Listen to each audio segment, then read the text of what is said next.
This is What If I Told You, the event psychology video podcast for event professionals in which Victoria Mady, event consultant and host, talks with the world's top minds in behavioral science, neuroscience, and psychology on how to transform events using insights about human behavior and mind.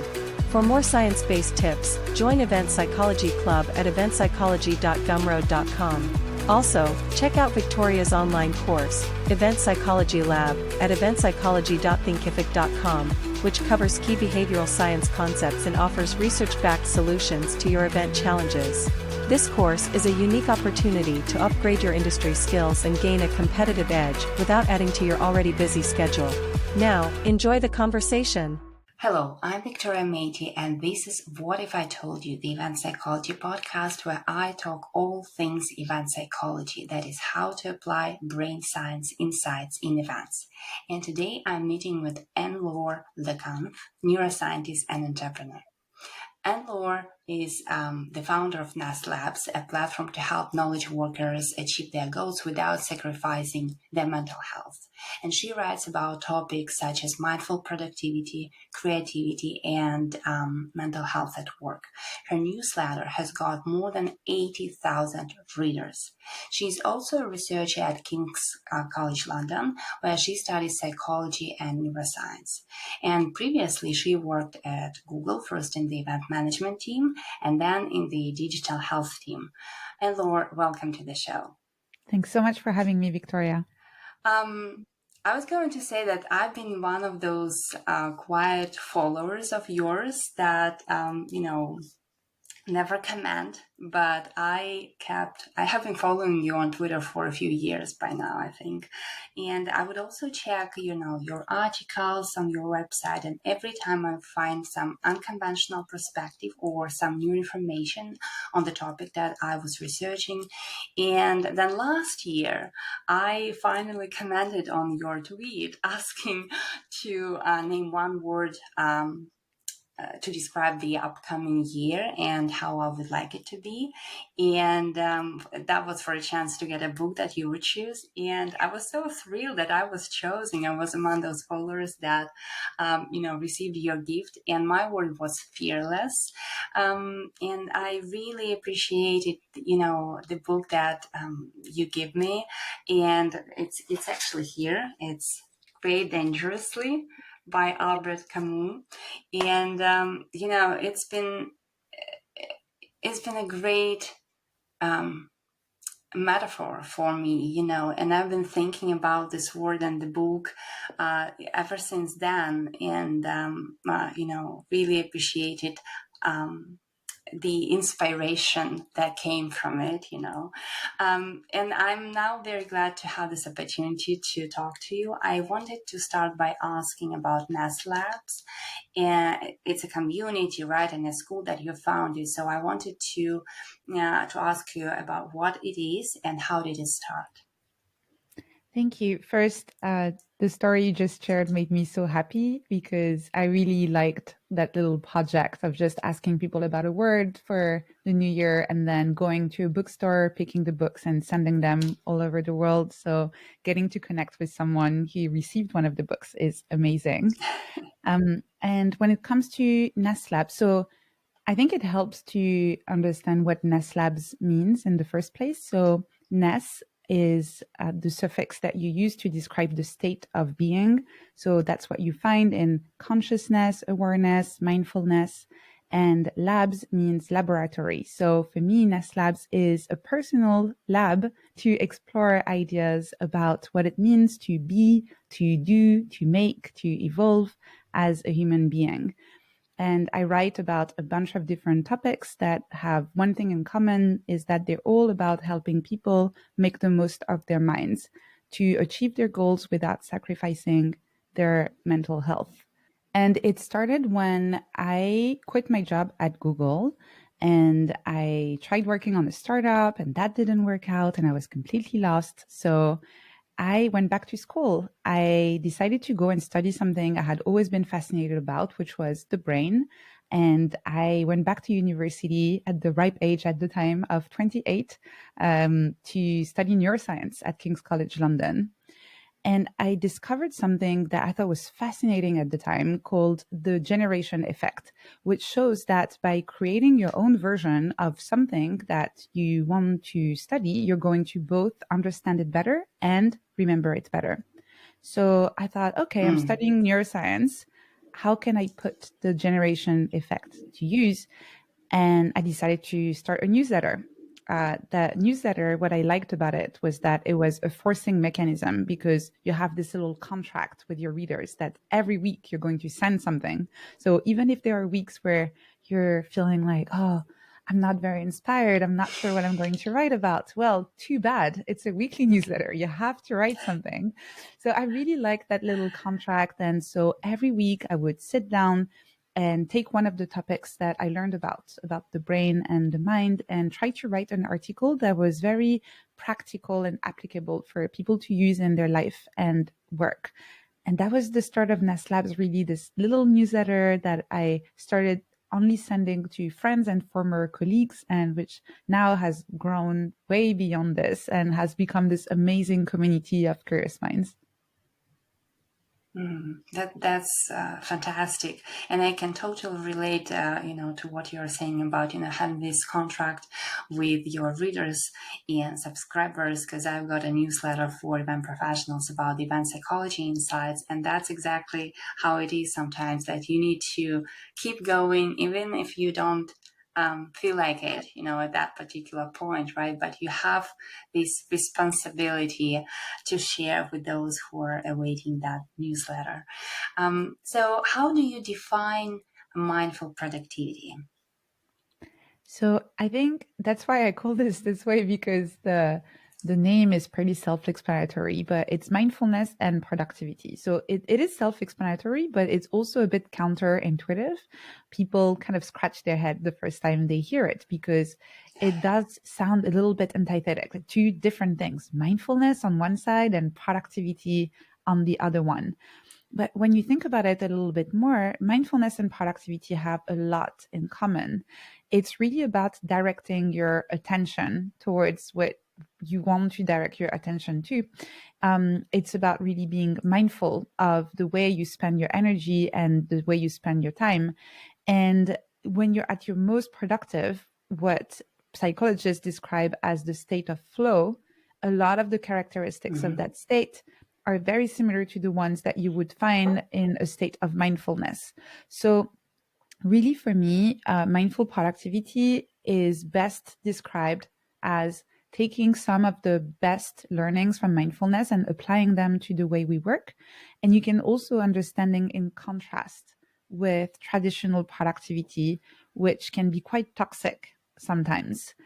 So if you go in a bookstore and you look at books about productivity, a lot of them are, called productivity ninja and stuff like this, where it's really about being as efficient as possible and working hard and using your willpower and your motivation to be able to work longer and do more of the stuff that you want to do.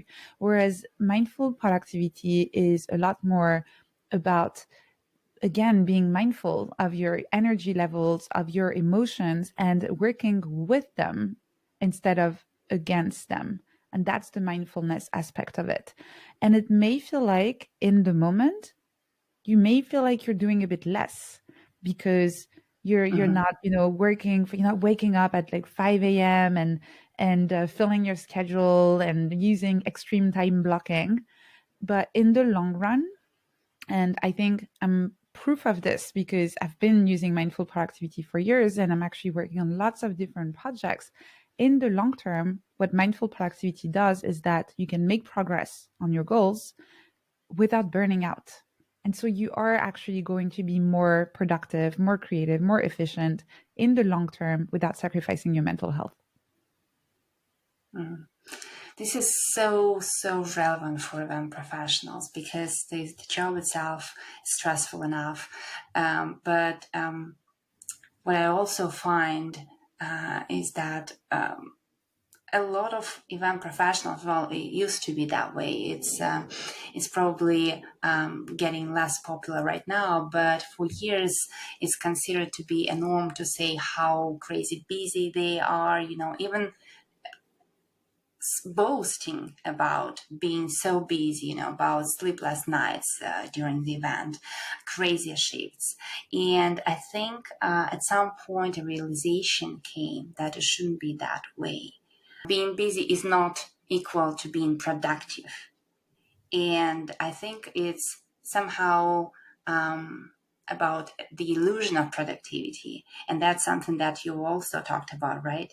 Can you tell more about it? And what is it about the human need to keep busy, to keep, saying that, I've got so many things to do?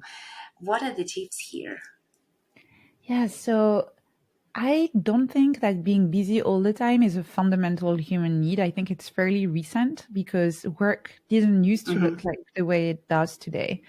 But today, we basically equate our self-worth with our productivity. The more productive we are, the more value we bring to the table. This is how we see it. Once you understand that fake equation that we all have in our mind, it's completely artificial. It's not real, right? But we all have that equation in our mind, then it makes sense that we're all trying to be as productive as possible, right? And we constantly compare ourselves to each other, and we compare ourselves using this productivity as the measuring stick to know what is our value, how much someone is contributing. Some of the biggest polite insults that you can use in the workplace where nobody's going to say anything if you say that is, oh, he's slacking, or she's cruising, or she's coasting. Nobody's ever going to say, oh, you can't say this about someone. You can, right? You can in the workplace say this, but it is a bit of an insult, and it's not, nobody's ever going to say, oh, that's cool.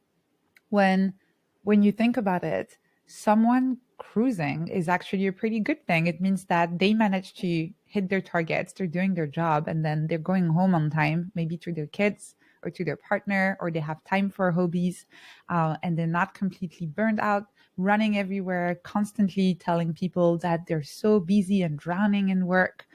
So there is something that is quite interesting here about the stories we're telling each other and how illogical they are when you start digging a little bit. So in terms of tips, first, before I give personal tips, I want to acknowledge the fact that this is one of those issues where you do need to have a little bit of top-down change. So if you're in event management and you are in a position of leadership, you're managing a team, it is very important to lead with example.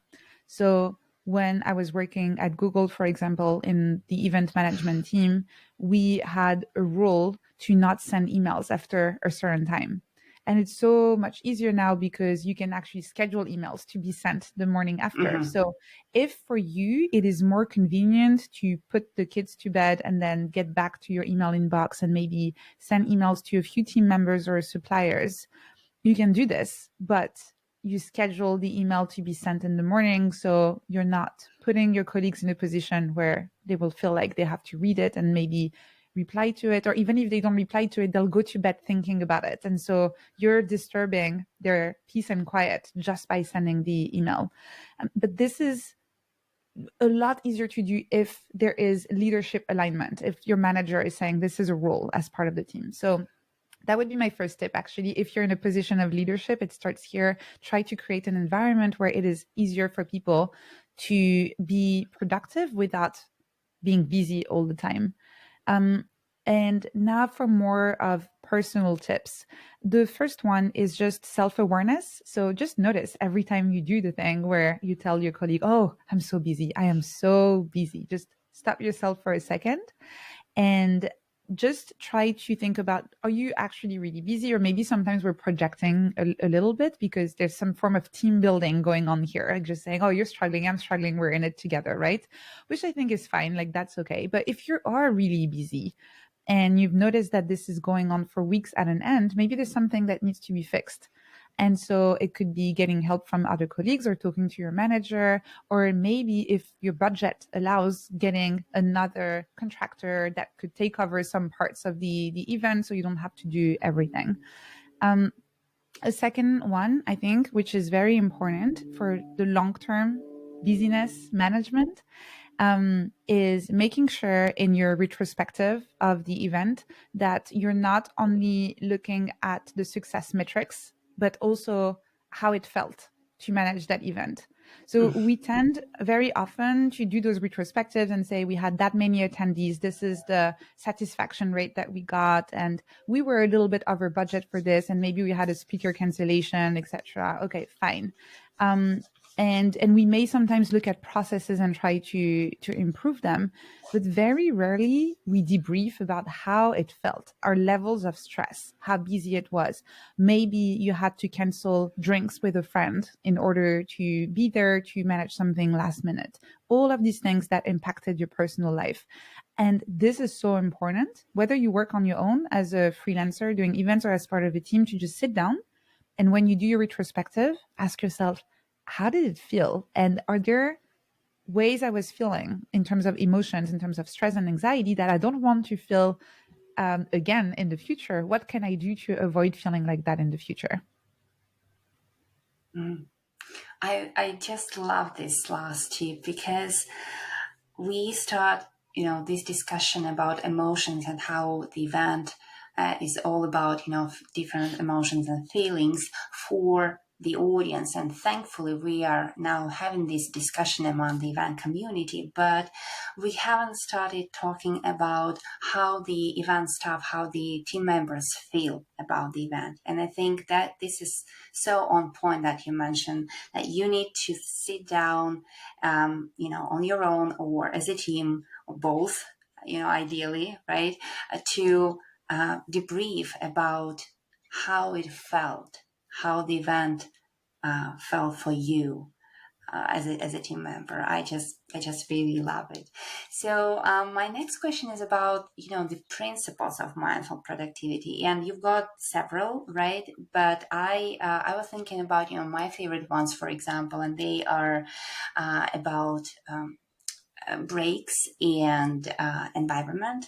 And I think we're just starting to recognize how important these things are in events, adding meaningful breaks to the agenda, paying attention to how event space is designed, how cluttered it is, how noisy it might be. And I think these principles, they are equally applicable to personal use and to use, in business at events. And that's why I find them highly relevant. And I wanted to ask, what are your maybe favorite or, most important principles? Maybe you can name 3 of all the principles of mindful productivity. Yes. Well, actually, you mentioned a couple that are very important to me. For breaks, making them meaningful and actually restorative is very, very important. We tend quite often to take breaks, but really what we do is then we go and scroll on Instagram, and that's not restorative at all. So actually taking a break. And I know a lot of people say, take a walk or those kind of things. And those are absolutely amazing for all sorts of reasons. There's, nature is good for us. And so this is great. There's no question, but it's not really always practical.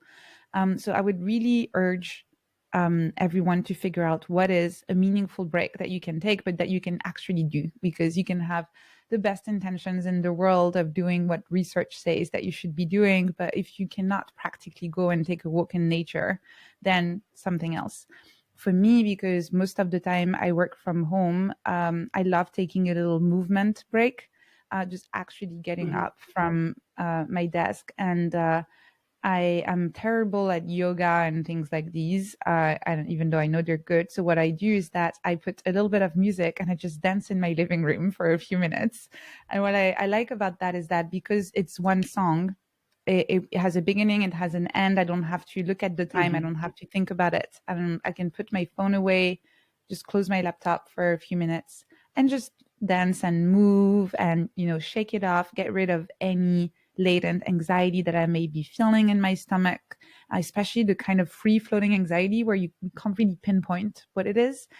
So getting rid of this through movement. So my first one, breaks, make them actually restorative. And lots of people have different ways. Could be like, making yourself a cup of tea and really taking the time to make it properly. For me, it's movements.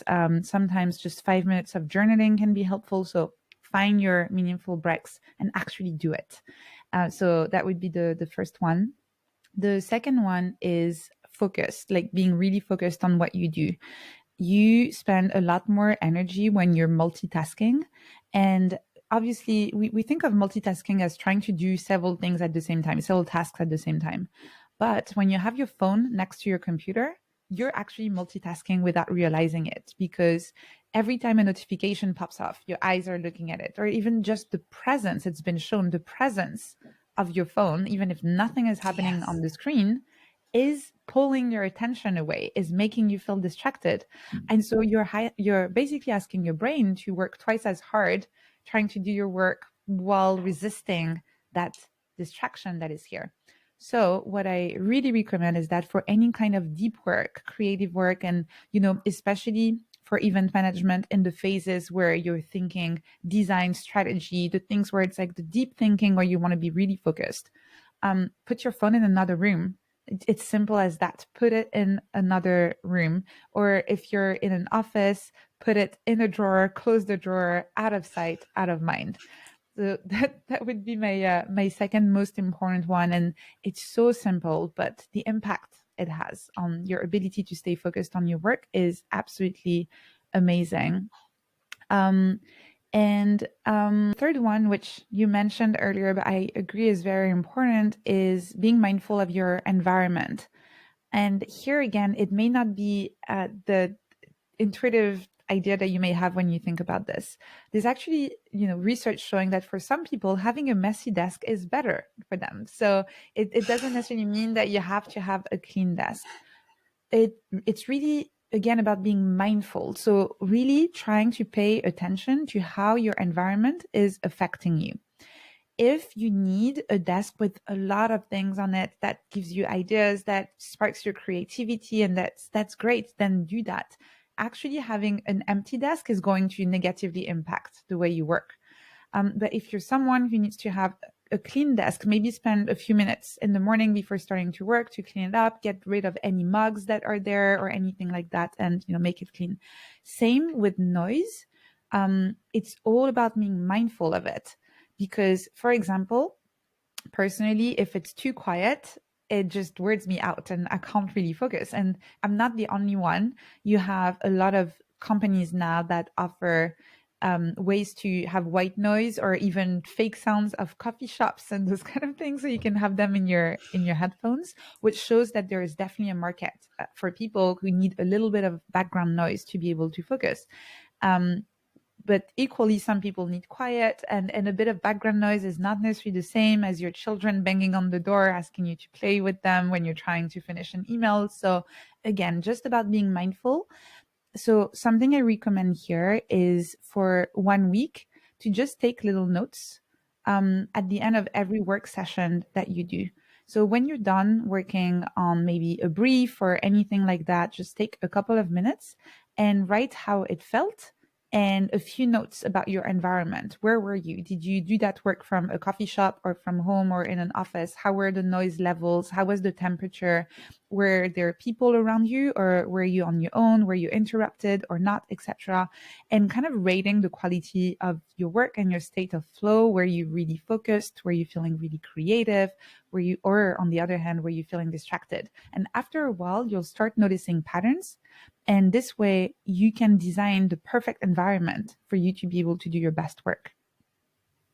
I just wanted to mention that ever since I learned about this research on how the presence of a smartphone can distract you, every time I need to focus on, some deep work, I put it away like in a different room, and that works much better for me. And about the environment, it's also interesting because we are now talking about creating different, zones at events that are better for people who are neurodivergent, for example, or who would like to, take some break, rest, or who are overwhelmed, sensory overwhelmed, just because it's, in many cases it's noisy, it's a lot of, lights, and it's crowded. And I think what you said about, different preferences of people, that's interesting, because we need to aim for creating this balance that the event space is equally comfortable for different people, for those who prefer, having some noise, for example, or not having some noise, right? So it's about creating a balance in the event space. Yeah, it's really about giving people options, really, because you are, by definition, when organizing events, this is not a one-to-one meeting. You are going to have a diversity of people with a diversity of needs, and sometimes people may not even know before being at the event what exactly feels right for them. So you can, of course, ask in forums before they come, just saying like, do you have any special needs, etc. But really having different options at the event is one of the best ways to ensure that they can have the best experience while they're there. Absolutely. Now let's bust some myth here. And I'm talking about 10,000 hours rule.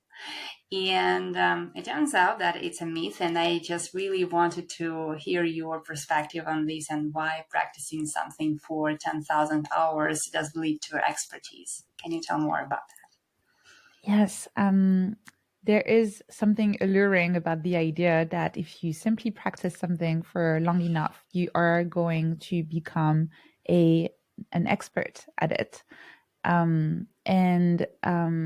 That started with there was a study that was done with violinists, and what that study showed really was that people who tend to practice more overall tend to be better at their craft. And yes, absolutely. But there's nothing really surprising in this. And again, that's more of an average. So it doesn't necessarily mean that any given person, if they practice more, are going to become better. You are going to have people who will just stagnate after a while, other people who actually learn very fast and are going to become very good very quickly. It's just on average, if you look at enough people, more time means more expertise. Yes, sure. Great. What do you do with this? I'm not quite sure, because this is so obvious. And so the problem obviously is when you have the, articles and books written about the idea that this is a magic number, and that if you practice for that amount of time, you're going to be an expert. That is not true at all. There's been no study supporting that idea. So what the two key takeaways here would be that first, there is no magic number. So you can keep on practicing if you are passionate about something, or if there's a skill that is particularly helpful for you at work. By all means, do keep on practicing, do keep on learning, but just remove that idea of 10,000 hours from your mind, because it's meaningless. And the second one is thinking, instead of the quantity of hours, thinking about the quality of those training hours that you're putting in. And deliberate practice is a lot more helpful than just practicing. So instead of trying to aim for 10,000 hours, try to maybe have fewer hours, but be very deliberate about it, really practicing, really, again, like I mentioned earlier in our conversation, the generation effect. So you can read as much as you want about a topic, but really the best way to learn is for you to create your own version of it.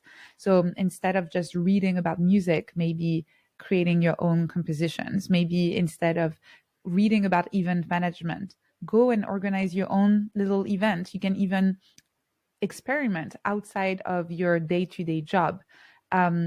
Organize a little cocktail party, or organize like a little panel discussion with people, like things outside of work where you can try different formats. You're going to learn a lot more from those experiences, this deliberate practice, than if you keep on just reading about them. And I so much agree. My next question is about FOMO.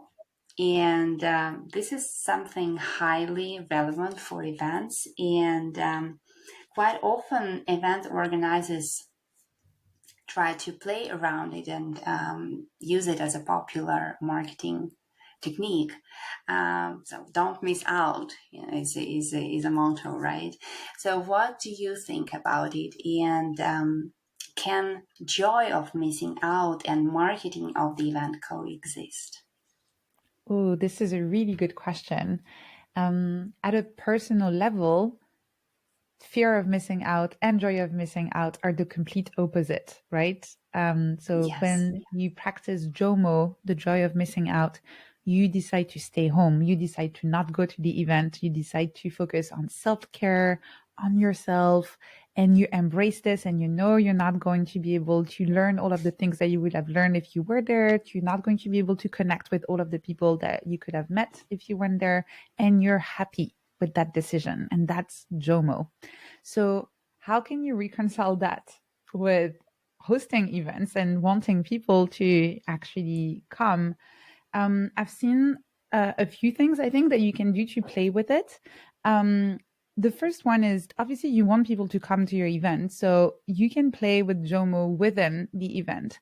Something that I've seen in some events, for example, which I think aligns pretty well with what we discussed earlier when you mentioned neurodiversity and how some people, for example, may experience sensory overload and may need a little break, is actually making the break space so cozy, so nice, and so fun to be in that even if you need to miss a session because you're feeling a little bit overwhelmed and you need to go and take a break, you don't experience FOMO.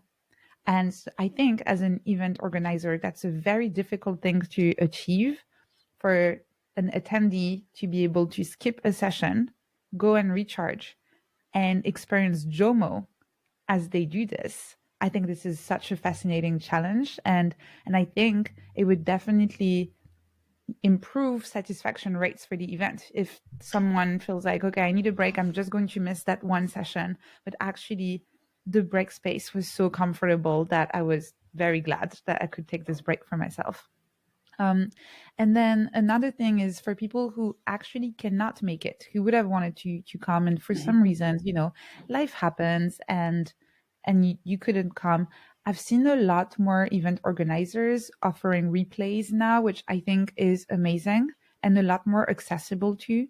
So for people who have a last minute thing, a parent, the kid gets sick or something happens, you're stuck at work, knowing that as part of your ticket to attend the event, you have access to a replay, and it can be a limited one. Sometimes, you just have access to it for a couple of weeks after the event, which is fine if for some sort of intellectual property reasons you can't have it indefinitely online. I think it's a great way to make it more inclusive, just saying, look, come at the event and it's going to be great, but also if really something happens, you don't have to experience FOMO because you're still going to be able to have some of that learning experience. These are fascinating insights. I really love the idea about having breaks that would be so fascinating that people really like to spend time, during the break, at the break, rather than somewhere else. That's a fascinating idea and a fascinating challenge indeed. So thank you for this thought, and I guess a lot of listeners will find it really interesting and will try it out at some point.